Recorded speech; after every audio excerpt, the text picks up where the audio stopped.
Don't forget to like the video, share your thoughts in the comments, and subscribe to stay updated with our latest stories. The Tuesday had started like any other Tuesday, which is to say, with a quiet sort of predictability that had become the hallmark of my life since Richard passed, and the kids flew the nest. I was Carol, by the way, just a woman tending her small garden of memories and marigolds in a sleepy suburban cul-de-sac. The sun was doing that lovely late morning thing, where it filters through the kitchen window, just so, making little rainbows in the steam rising from my second cup of coffee. I'd been meaning to tackle the overflowing bookshelves in the den, a task I'd put off for, about 6 months, and had finally steeled myself for the dusty endeavor. That's when the doorbell chimed. Now, I don't get many unexpected visitors. The occasional delivery, sometimes Martha from next door wanting to borrow a cup of sugar or share the latest neighborhood gossip. So, a little flutter of curiosity stirred in me as I wiped my hands on my apron and headed for the door. Peeking through the peephole, I saw a young man standing on my porch, a book tucked under his arm. It took me a moment to place him. Tall, lanky, with that familiar shock of sandy blonde hair that always seemed to defy a comb. It was Liam, Tom, and Sarah's boy from across the street. Goodness, he wasn't a boy anymore, was he? Must be 27, 28 by now. I hadn't seen him much since he'd gone off to college. I opened the door, a smile already forming. Liam, what a surprise. Come on in. He had a shy smile, the kind that crinkled the corners of his bright blue eyes. Sarah's eyes. Hi, Mrs. Henderson. Hope I'm not disturbing you. Not at all, dear. I was just psyching myself up to battle a mountain of books. What brings you by? I stepped back, gesturing him into the hallway. The scent of old paper and lemon polish, my signature home fragrance, seemed to greet him. Mom asked me to return this, he said, holding out the book. It was an old, well-loved copy of To Kill a Mockingbird, one I often lent out.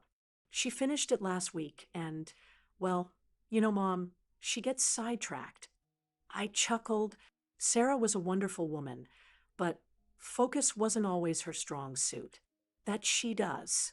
Thank you, Liam. Would you like to come in for a moment? I just brewed a fresh pot of coffee, or maybe some iced tea. It's warming up out there. The words were out before I'd really thought them through, just the old habit of hospitality. He hesitated for a split second, just long enough for me to think he'd decline. Coffee sounds great, actually, if it's no trouble. No trouble at all, I assured him, leading the way to the kitchen. Have a seat at the table. My kitchen is sunny, yellow walls a bit cluttered with canisters and recipe books. The window above the sink looking out onto my bird feeder, which was currently hosting a rather boisterous blue jay. Liam sat, placing the Harper Lee classic carefully on the checkered tablecloth. He looked a little out of place in my cozy, slightly old-fashioned kitchen, dressed in a simple t-shirt and jeans. Yet there was an ease about him, too. So, how have you been, Liam? I asked, pouring him a mug of coffee, the dark aroma filling the air. Last I heard, you were working, was it in the city? Some kind of tech thing. He took the mug with a grateful nod. Yeah, software development. It's interesting. Keeps me busy. He took a sip of coffee. This is really good coffee, Mrs. Henderson. Call me Carol, please, dear. Mrs. Henderson makes me feel ancient, I said with a light laugh. And the secret to the coffee is a cinnamon stick in the grounds. A genuine smile spread across his face then, transforming his somewhat serious expression. Carol, okay. Cinnamon, huh? I'll have to remember that. He looked around the kitchen, his gaze lingering on the photographs pinned to the corkboard by the phone, pictures of my kids at various ages, Richard and me on a long-ago beach vacation. It's nice in here. Homey, smells like my grandma's house used to. That little comment, So simple tugged at something in my chest. My own grandmother's kitchen had always been a haven of warmth and comforting smells. Thank you, Liam. That's a lovely compliment. We sat in comfortable silence for a moment, the only sounds the ticking of the grandfather clock in the hall and the distant hum of a lawnmower. I noticed his hands then, cradling the coffee mug. They were long fingered, capable looking hands, not the soft hands of a boy anymore. There were faint ink stains on his right index finger, like he'd been writing. So, did you enjoy the book? I asked, nodding towards To Kill a Mockingbird. It felt like a safe, neutral topic. His expression softened. I actually reread parts of it when Mom was done. It's been years. It's powerful. Still holds up, you know? It really does. I agreed. Atticus Finch was always a hero of mine. Mine too, he said, his voice a little quieter. It makes you think about things, about doing the right thing, even when it's hard. He looked directly at me then, his blue eyes surprisingly intense. There aren't a lot of Atticuses in the world anymore, are there? His question, so direct and a little melancholic, caught me off guard. It wasn't the sort of thing you expected from your neighbor's son, who just popped over to return a library book. It was the kind of question that usually came after a few glasses of wine with old friends, or in the quiet, searching hours of the night. And that, I suppose, was the first little tremor, the first hint that this wasn't going to be just a polite, superficial chat. The air in my sunny kitchen suddenly felt a little thicker, charged with an unspoken something, and I found myself leaning forward, genuinely wanting to hear what he had to say next. What happened after that simple question? Well, that truly did surprise me. He didn't wait for an answer. Not really. It was more of a thought spoken aloud. He traced the rim of his coffee mug with a fingertip. I mean, he continued, a slight furrow in his brow. Everyone's so quick to judge, so loud with their opinions. But how many are willing to actually stand for something? To listen? It feels like a lost art. I found myself nodding slowly. I know what you mean, Liam. The world feels noisier, somehow, than it used to, and not always in a good way. I thought of the constant barrage of news, the endless arguments on social media that even I, a reluctant participant, couldn't entirely escape. Exactly, he said, looking relieved that I understood. I work in tech, and it's all about connection, supposedly, connecting people across the globe. But sometimes I think we've just found more ways to misunderstand each other, faster and louder than ever before. He gave a short, somewhat rueful laugh. Sorry, I didn't mean to get all philosophical on you. It's just something I've been thinking about lately. No, don't apologize, I said, and I meant it. It was refreshing. Actually, how often did I have conversations like this anymore? My friends and I usually talked about our gardens, our grandchildren, the latest aches and pains. Important things, yes, life things, but not often this kind of searching. It's a valid thought, and a little surprising to hear from someone your age. If you don't mind me saying, I guess I associate that kind of world weariness with us older folks. He smiled, a genuine, almost boyish grin this time. Maybe I'm just an old soul. Or maybe it's the books. Mom always said I had my nose in a book from the time I could read. Yours included, he added, gesturing to the copy of Mockingbird. This one, The Great Gatsby. Fahrenheit 451, they make you think. They do indeed, I murmured, my mind drifting to my own dusty shelves in the den, a silent testament to a lifetime of seeking understanding through stories. It's funny you mention Fahrenheit 451. I was just thinking about rereading that. It feels more relevant than ever these days, doesn't it? The idea of knowledge being dangerous, of people willingly giving up the right to think for themselves. Liam's eyes lit up. It really does. The way Beatty talks about why books had to be burned, it's chilling because you can see shades of it happening. People choosing easy entertainment over anything that challenges them. He leaned forward a little, the earlier shyness completely gone, replaced by an animated passion. I actually tried to talk about it with some guys at work, and they just looked at me like I had two heads. They were more interested in the latest superhero movie or a viral video. I felt a pang of something akin to recognition, not because I discussed dystopian novels with my peers often, but because I knew that feeling of holding a thought or a passion that didn't quite fit with the people around you. It can be hard to find people who want to dig a little deeper. I acknowledged. Yeah, he said, then looked down at his mug, a flicker of that earlier reserve returning. So, uh, thanks for letting me ramble. Liam, I said gently, it wasn't rambling. It was a conversation, and a very interesting one. I topped off his coffee, and then my own. The afternoon sun had shifted, now casting longer shadows across the kitchen floor. The blue jay had flown off, replaced by a pair of chattering sparrows. Tell me, what else have you been reading or thinking about? It was a simple invitation, but it felt like opening a door I hadn't realized was closed.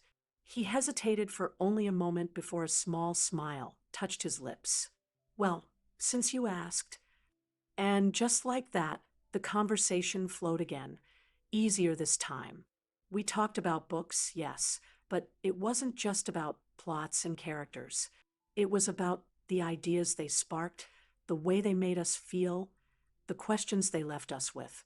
He spoke with an earnestness, a surprising depth of thought that I found myself drawn to. He talked about the pressures of his fast-paced job, the feeling of being a small cog in a very large machine, and his quiet desire to do something more, something that mattered, though he wasn't quite sure what that was yet. I listened, truly listened, perhaps in a way I hadn't listened to anyone in a long time. There was no agenda, no need to offer solutions or advice, just the simple act of hearing another person's thoughts, their quiet hopes and anxieties. And in his words, I found echoes of my own younger self, that period of searching and questioning that seems to fade with the routines and responsibilities of middle age. He asked me questions too, about Richard, about my children, about what it was like growing up in a different era. He wasn't just being polite. There was a genuine curiosity in his voice, a desire to understand. I found myself sharing things I hadn't spoken of in years, memories that lay dormant, coated in the dust of everyday life. I talked about my early dreams of being a journalist, a passion I'd set aside when motherhood called. I even confessed my secret love for old black and white movies, the kind with witty dialogue and glamorous stars. You wanted to be a journalist? He asked, his expression thoughtful. Why didn't you pursue it later, after your kids were grown? The question was direct, but not unkind. I paused, looking out the window at the now peacefully feeding sparrows. Life, I suppose, I said with a sigh. It has a way of setting you on a path, and sometimes you forget there were other trails you once wanted to explore. And then it just feels too late. I don't think it's ever too late to explore a trail, Carol, Liam said softly, his gaze steady on mine, maybe just in a different way. His words, so simple, so earnest, landed with a surprising weight. It wasn't a platitude. It felt like a genuine belief he was offering me. And in that moment, looking at this young man, my neighbor's son, who I'd only ever known as a child from across the street, I felt a connection that was as unexpected as it was profound. The shock wasn't a sudden event. No crashing cymbals or dramatic revelation. It was a quieter thing, a dawning awareness. The shock was realizing how much common ground could be found in the most unlikely of places, with the most unlikely of people. It was the surprise of being truly seen and of seeing someone else, perhaps for the first time. The afternoon was wearing on, the light outside turning golden, and I knew this conversation was something special, something I wouldn't soon forget. The grandfather clock in the hall chimed 3, a soft, sonorous sound that seemed to mark a shift in the afternoon's gentle rhythm. Liam glanced towards the sound, a flicker of awareness in his eyes, as if remembering that time outside this kitchen was still moving forward. Wow, 3 o'clock already, he said, a note of surprise in his voice. I should probably let you get back to your day. I've taken up so much of your time. Not at all, Liam, I said, and it was the truest thing I'd said all day. This has been, well, it's been a real pleasure. I meant it. The mountain of books in the den was completely forgotten, and in its place was a feeling of lightness, of unexpected camaraderie. He stood up, and I did too. For a moment, we just stood there by the table, the remnants of our coffee and conversation hanging in the warm air between us. There was a comfortable silence, not awkward, but one that acknowledged that something meaningful had passed between us. Thank you again for the coffee, Carol, he said, his earlier shyness replaced by a warm sincerity. And for the conversation. It's not every day you get to talk about Atticus Finch and dystopian futures with someone who actually gets it. I smiled. The pleasure was all mine. Liam, it's good to know there are still people out there reading the good books and thinking the big thoughts. He picked up To Kill a Mockingbird from the table, holding it for a moment. You know, he said, looking at the worn cover, I have a few books at my parents' place, some I think you might enjoy. Old sci-fi, mostly, but the kind that really makes you think. Like you said, maybe I could bring them over sometime, if you'd like, that is. The offer was casual, yet it felt like more than just a polite gesture. It was an opening, a possibility of future conversations. And I found myself, to my own surprise, genuinely hoping he would.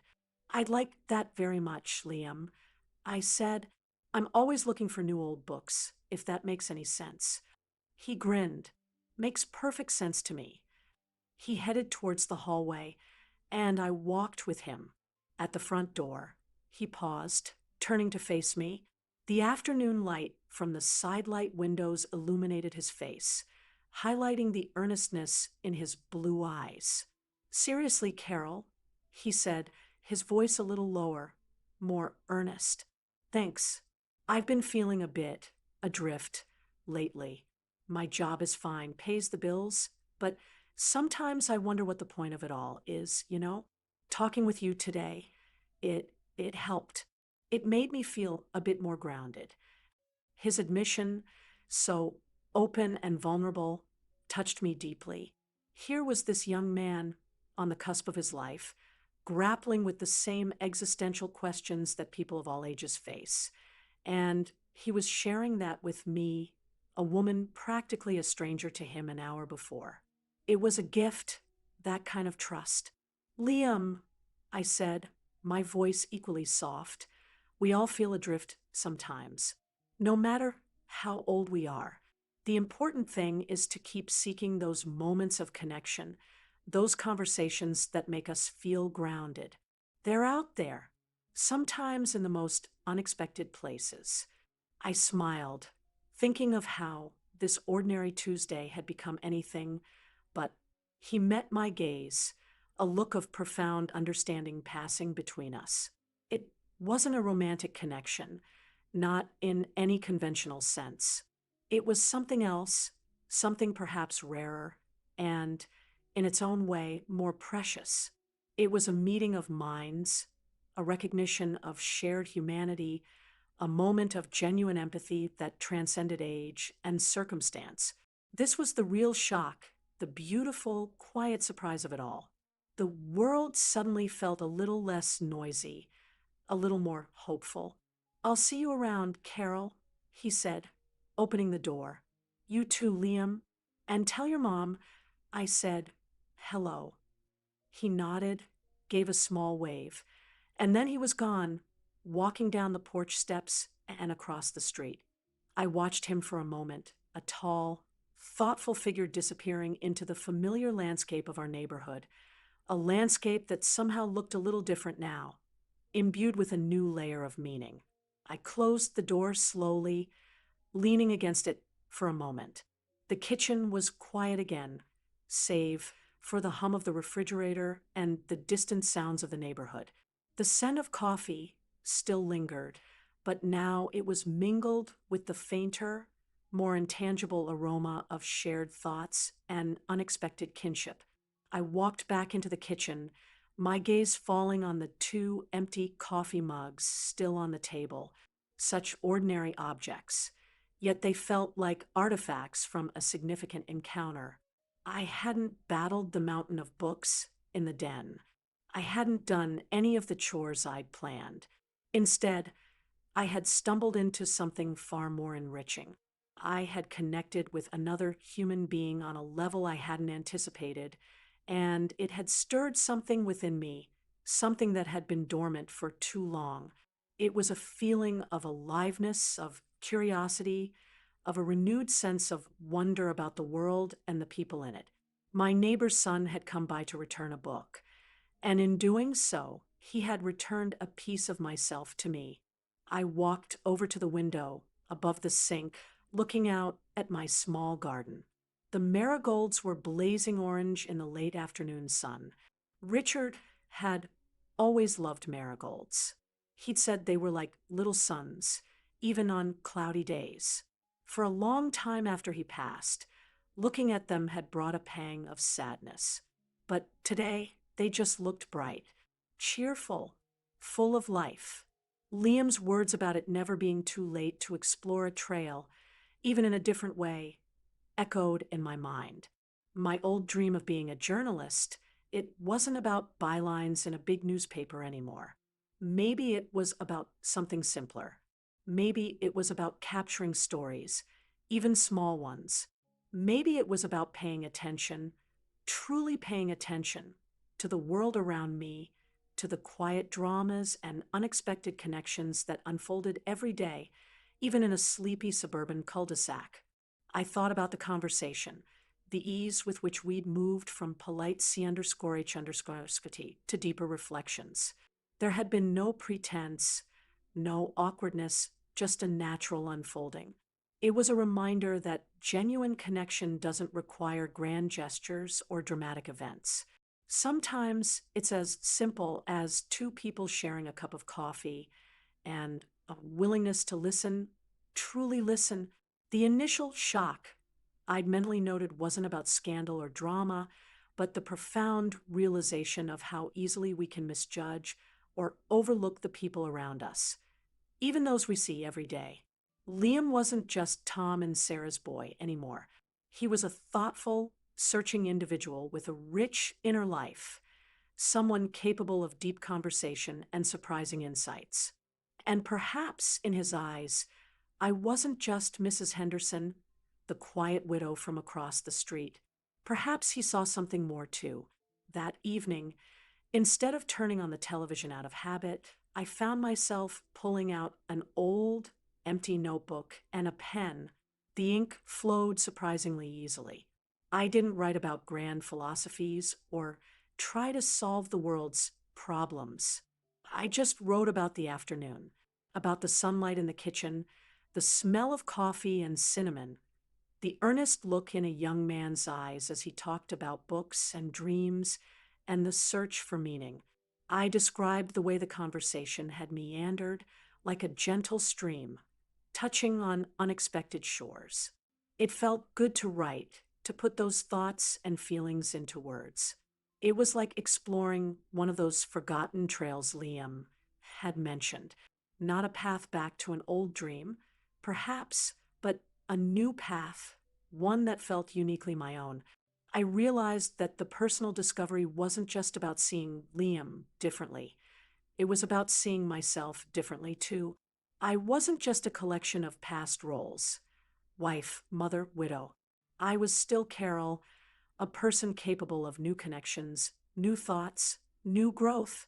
The encounter had been brief, just a couple of hours on an ordinary Tuesday, but its ripples were continuing to spread. It had nudged me out of a comfortable, perhaps too quiet, routine. It had reminded me of the joy of intellectual companionship, the spark that comes from a meeting of minds. And it had done so with such mutual respect, such a